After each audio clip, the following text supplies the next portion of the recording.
kubera umuntu yapfuye ntibamuhambana amahera oya byiza nyene ubona nyene wogira nyene ukabona urateye imbere ugafasha n'abandi kugira ugaburire n'abagiye bose bari mw'ibaraba.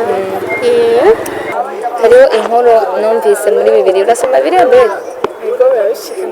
umugabo witwa Salomo uramuzi? Umugabo witwa Salomo umunsi umwe Imana yamugiriye yamufshondeye nk'akantu iramubwira nti Salomo saba ikintu cyose ushaka ndakiguha.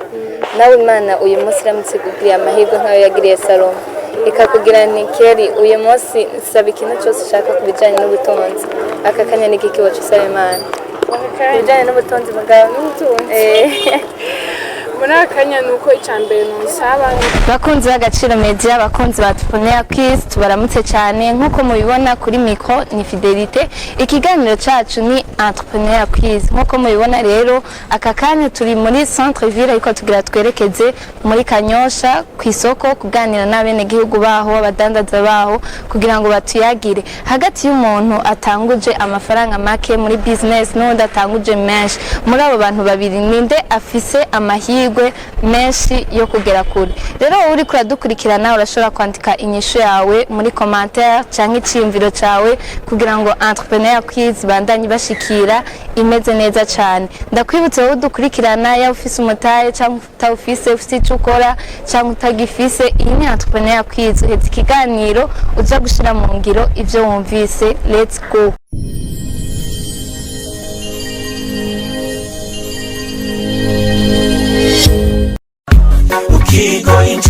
Mama Kwize inkuru y'umunezero sha amatwi nabiri urabona mu ntara ya Gitega hasigaye hari ikigo c'ubuvuzi kama citwa inshuti ya bose. Ewe gikora gute? Yo ikigo c'ubuvuzi kama inshuti ya bose gifasha abajya abantu bose bagenda na zandwara nizi yo nozidondagura nkazima. Urabona abajya abantu bose bafise indwara y'igisukari gute hypertension amaso infection igitigu hepatite B na C zamibe umusipa abafise ikibazo ca estoma amafigo ibivyimba umugongo rheumatisme asima kudadarara iziba ry'imitsi indwara z'urukoba intandara kumeneka umutwe bidahera ingaburo ku bavyeyi bibungenze kongereza inguvu ku bubakanye imvune amakonyera sinezite babana basobaho baryamye. Ico kigo kirabafasha cyane benshi kimaze gufasha baragishingira intahe n'abajya abantu vyananiranye yuko baheba itabi yo baba bukozeko sabwe erega cya kigo kirakomeye aho kidakomeye uyobewe yuko n'abasokuru bivuza imiti kama gusa kandi hewe none ico kigo gikorera he? Ikigo c'ubuvuzi kama inshuti ya bose mugisanga mu gisagara ca Gitega haruguru y'isoko y'inka akurakuri 79 amajana 766 amajana 951 canke kuri 69 ijana na 99 amajana 247 inshuti ya bose ni inshuti yawe. Amahoro sawa murakomeye cyane akazina kanyu babisaba Chantal Rwose usanzwe ukora iki gashana? usanzwe ndandatse impuzu. Utandatse impuzu wabitanguye ryari? haheze amezi abiri ndabitanga. Haheze amezi abiri ubona biza none? umwanya umwe ndaronka undi mwanya bitanga. Undi mwanya bitanga mugabo urumva birashika ukaronka n'ikindi gihe bishika nkabo n'ikindi gihe bishika ukabura. None gashana nk'umuntu atanguje ufate nkuba aje kudandaza nk'ibyo byoba by'impuzu, umuntu atanguje umutahe w'amafaranga menshi n'undi yatanguje w'amafaranga makeya, ninde muri abo bantu babiri afite amahirwe menshi yo kudahomba? nujya usanga atangutse nk'ibihumbi 100 yatangutse nk'ibihumbi 20 nta mahera akura. Watanguje ibihumbi 20 nta mahera akura? kubera araza guhomba none?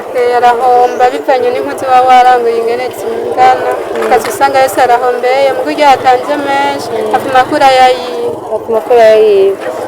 Ari nk'uyundi mu rundi rudandazo rusanzwe nawe aba badandaza ifu abandi badandaza amasambusa n'ibindi bintu bisanzwe badandaza, umuntu atanguje amahera menshi n'uwatanguje make ninde muri abo onetse kugira amahirwe menshi kudahomba?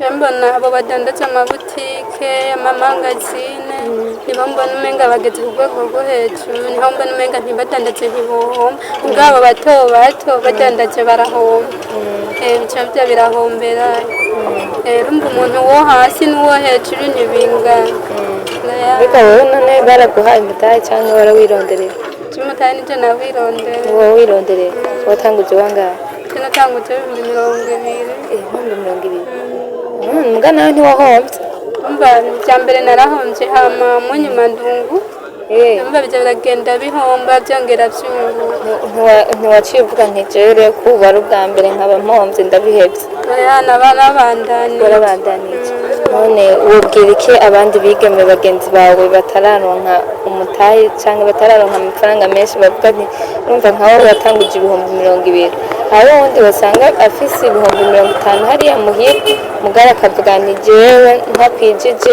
iraki sinzotangura ikintu na kimwe uwo muntu nawe wamubwira iki batera kama nabo bakura amaboko mu mpuzu kubera arumva ntawe uguma yicaye ibintu byose kubaho ni ukwiruka nta muntu uguma muhira nabyo bari 10,000 mugabo ukagira ukaza uradandaza kandi ukaguma muhira kuko ugumye muhira uri umukobwa ni bamwe usanga ugiye muri za ngeso z'abahungu mbere cyo batera kama nabo bagakura amaboko mu mpuzu bakarondera nibyo mbona usanga bagiye mu kwiba cyangwa ugasanga bagiye mu zindi ngeso ibyo nabatera kamo nabo bakora amaboko mutu bakora abigeme mwese meko muradukurikirana cyangwa abagore cyangwa ariko arabatera kamo kugira ngo mukure amaboko mu mpunzi mukore kuba mutakora ngo muri abigeme murashobora kujya mu ngeso mbi kubera ikikora mwabuze bya bindi byose mukeneye mugabo uko bibangana kose mutahe wowe ufise uko bibangana kose cyangwa ufise ingufu zo gukora ukura amaboko mu mpunzi mugabo ugende gukora kugira ngo ntusange wagiye mu ngeso mbi kuko ukubura ibintu kanaka uri umukristo mbega urasenga hariho inkuru muri bibiliya y'umugabo bita Salomo umunsi umwe imana yamubwiye ngo saba ikintu cyose ushaka urabizi mbega nawe uyu munsi imana iramutse ikugiriye amahirwe nk'ayo yagiriye Salomo ikakubwira nti shana ubu nsaba ikintu cyose ushaka ku bijyanye n'ubutunzi muri kano kanya n'igiki usaba imana usaba imana kugira imana induze ku rwego rwo hejuru kugira nanze fashe n'abandi iyo kuduza gute imana nyine kanduza nkakora ibintu bikajya birunguka cyangwa nyine nkatera imbere nk'uko abandi batera imbere hama abandi nkaca ndabatetse imana izoza kugukorera nawe nanze nzobanza nikorera imbere yo kunkorera none wowe wibaza ko ubutunzi ari iki ubutunzi si amahera gusa ubutunzi umuntu wakomeye naho nyine n'amahoro ubutunzi umuntu akomeye ni amahoro naho tuba afise igihumbi mu mufuka mugabo akaba akomeye ukaba ukomeye nyine ukaturagendagenda aho bisa kuko amahera arahera urapfa ukayasiga n'abubaka amazu benshi barapfa bakayasiga kubera umuntu yapfuye ntibamuhambana amahera byiza nyine ubona nyine wogira nyine ukabona urateye imbere urafasha n'abandi kugira ugaburire n'abagiye bose bari mu ibarabara ariko dukurikirana mwabyumvise ngo ubutunzi si amafaranga gusa ariko ufise ingufu ukomeye ubwo n'ubutunzi bukomeye cyane niyo mpamvu cyane aramutse agiriwe amahirwe yo guhura n'imana ikintu cya mbere yoyisaba si amafaranga ariko yoyisaba kuduza ku rundi rugezi yoyisaba kuduza kugira ngo agere ahandi hantu nawe yumva yofasha abandi bantu mba muri icyo gihe nawe bafasha ati amafaranga ufise imana nyine igirangira neza nzobafasha kandi ushaka nk'ubu imana ikigufasha ucuronka abakiriya ku munsi usange ziguma zisohoka zokwibuka gufasha abandi nawe nzabibuka kubafasha abigeme na cyane cyane ukaha nk'umutahe nk'umuntu nawe ugenda utangura ukora cyane tugushimire cyane urakoze gutuganirira n'ikindi gihe tugaruka zotwita amahoro umeze neza cyane je ndabibona ko ari sawa yego nawe umeze neza je nanje umeze neza cyane ndabibona witwa gute Takeza Kimana Arida Keri uri umunyeshuri cyangwa urafise ibintu ukora ndi umunyeshuri yego niyo waheze amashuri uzocukora iki naheze amashuri nyine wari mu bihe naronka amanota meza ugire afashe kubandanya muri universite nzobandanya ariko mu gihe nazo ntaratangwa university ndashaka kuzo buce ngo bakora utundi tuntu nyene tufashe nyene mu byo nzoba nkeneye. Mugabo naho uri umunyeshuri urafise abandi bantu ubona mu kibano canke muhira canke abagenzi bakora Yego ndababona bafise ibintu bariko barakora. None ku bwawe nk'ubu umuntu afise amafaranga menshi atanguje amafaranga menshi mu kintu kanaka ariko arakora mu rudandazo, ni umudandaji w'isambusa, ni umudandaji w'ifu, ni umudandaji w'ibirato, afise ikintu kanaka ariko arakora. Hagati y'umuntu atanguje amafaranga menshi n'uwatanguje make, muri abo bantu babiri ninde afise amahirwe menshi yo kudahomba? Muri abo bantu babiri baba bafise amahirwe yo kudahomba ntaho hari, bose barashobora guhomba bivanye n'ukuntu bavyitwayemo canke ntibahombe, kandi bakunguka bose bivanye n'ukuntu baba bavyitwayemo. Kubwaho rero uvuga nti kunguka si ikibazo c'igitigiri c'amafaranga umuntu aba yatanguje, kudahomba si ikibazo c'igitigiri umuntu aba yatanguje. None biva kuki? Biva kuki? Ngerageje kuraba bishitse umuntu agabivanye n'umutaba yatanguje bivana n'umwete ariko arabikoranamo. Mu gihe udashizemo umwete ngo ube fiyawe y'ikintu uriko urakora urashobora nko guhomba. Nk'akarorero urashobora nko kubudandaza ivyema bivanye n'ukuntu ubidandaza nyene wigurutse nyene ubishizemo umwete urashobora kunguka ugasumvya wa wundi afise alimentation canke ibindi bintu akora by'umutayi mwinshi, ariko bivanye nawe ukuntu aguma yijajara kenshi birava nko kuguma atanga nk'amadeni canke ugasanga umunebwe ko aguma avuga ati biruzuye ntashemo umwete wo kudandaza. Gusa umwe yatanguze umutayi mutonya ugasanga arungutse cane uburyo asumvye nawe wundi afise alimentation. Wowe rero uvuga nti igihambaye mu byo umuntu ariko arakora byose nuko bibanza akabishiramo umwete. Abariko baradukurikirana mwese mwavyumvise, igihambaye umuntu ariko arakora business kanaka igikomeye si igitigiri c'amafaranga yatanguje, ariko ni umwete ashira mu byo bariko arakora byose. Rero ntaco bitwaye amafaranga wowe watanguje mugabo mbega ivyo uriko urakora ubishiramo umwete ungana gute, mbega urabikunda ubikora neza. Rero naho umuntu wese ariko aradukurikirana kugira ngo arabe uburyo ariko arakora ibintu vyiwe, nivyo? Yego. None nk'ubu nk'umuntu mugenzi wawe umunyeshuri mugenzi wawe adafise ikintu ariko arakora avuga ati jewe ndi umunyeshure ninaheza ishure nzoca ndindira abavyeyi nyene bangirira ukunuku, uwo muntu bamubwira iki? Uwo munyeshuri canke uwundi muntu ari ngaho avuga ngo azoguma ateze amaboko umuvyeyi wiwe, ico nomuhanura nuko yokwikebuka kuko ubu unye twese turayibona indagurika ry'isi kuno kiragenda itera imbere y'ivuriro, ntuzotera imbere ngo utejeje imbere na so wawe nuko nawe ukora vyiza bishobotse ubonye umuvyeyi afise akanoti mwegeye mbwira ati mpadukenya kutwufise ngende gukora nanje hama ninunguka nzokuzanya canke tugumane bivana n'abavyeyi uburyo baba bafise.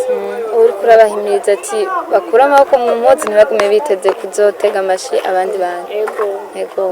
Abanyeshuri uri mu mwaka wa nyuma mbere?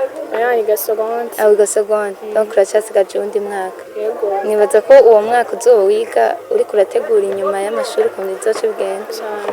Abanyeshuri muriko baradukurikirana mwavyumvise Keriga muri seconde mugabo mu vyiyumviro vyo baramaze kwiyumvira ikintu azoca akora ahejeje amashuri. Rero ndazi hariho n'abandi bariko baradukurikirana bahejeje amashuri mugabo bacicaye muhira, ariko uyu naraheza mugabo yamaze gutegura ejo ahejeje amashuri cazoca akora. Rero abanyeshuri mwese muriko muradukurikirana mu vyumve bo barahejeje aho bukiri kw'ishure, ivyo ukora byose wiyumvire no ku buzima bw'inyuma y'amashuri yawe. None Keri, hariho inkuru numvise muri Bibiliya, urasoma Bibiliya mbere? Umugabo witwa Salomo uramuzi? Umugabo witwa Salomo umunsi umwe Imana yamufyondeye nk'akantu, iramubwira nti Salomo saba ikintu cyose ushaka ndakiguha. Nawe Imana uyu munsi iramutse ikugiriye amahirwe nk'ayo yagiriye Salomo, ikakubwira nti Keri uyu munsi saba ikintu cyose ushaka ku bijanye n'ubutunzi, aka kanya ni iki woca usaba Imana?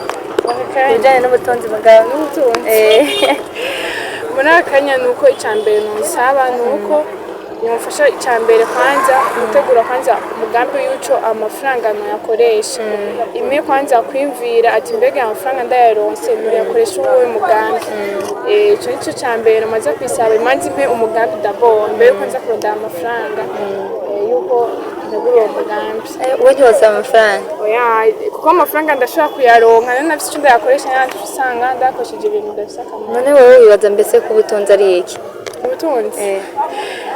ubutunzi sinokubwira ukuntu nokigusigurira kuko ubutunzi ni uburondera si bwo bukurondera ntuhita ububona ngo uko nyene ubutunzi bugaragarira mu bintu uriko urakora. Kera avuga ngo ikintu nosaba jewe Imana ubwa mbere na mbere si amafaranga ariko noyisaba Imana impa ubwenge canke umutwe wo kwiyumvira umugambi kanaka nokoresha ayo mafaranga. Murumva ko ni iciyumviro cyiza cyane kandi gikomeye kandi aradusigurira tubwira ngo ubutunzi si ikintu kiza kikurondera ahubwo ubutunzi ni ikintu wewe ubwawe uja kurondera. Naha rero nawe ugiye ku kivi cyo kurondera ubutunzi cyangwa waragitangura? Ndiko ndatangura bukewe gusa sindabyinjiramo cyane kubera nkikiri murabyinjira. Keri tugushimire cyane.